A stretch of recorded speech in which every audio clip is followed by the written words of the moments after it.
Terminiamo il maxi progetto di questo grembiule da cucina. Iscriviti al mio canale e attiva la campanella.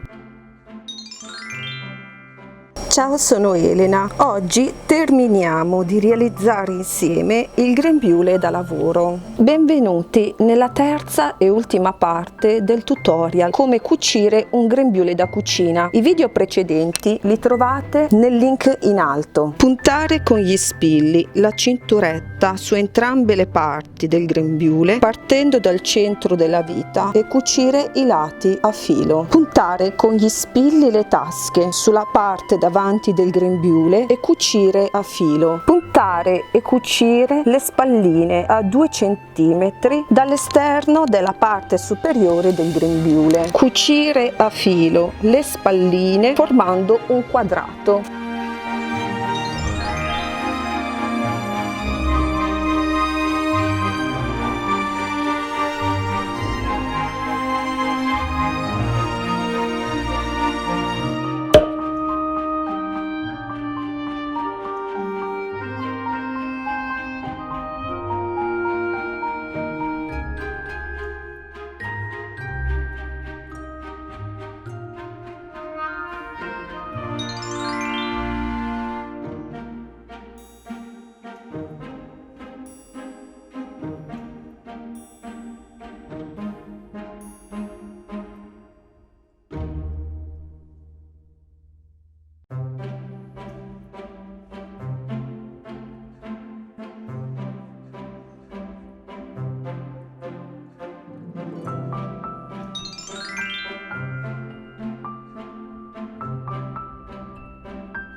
Scrivete nei commenti per ulteriori domande e se avete provato questo tutorial. I miei acquisti da Zodio Rescaldina. Prossimo video sul mio canale YouTube. Iscriviti e attiva la campanella. Iscriviti al mio canale se non lo hai già fatto. Seguimi anche su Instagram, Pinterest e i miei eventi locali su Facebook. Visita il mio sito eleamoda.it perché l'eleganza è uno stile di vita.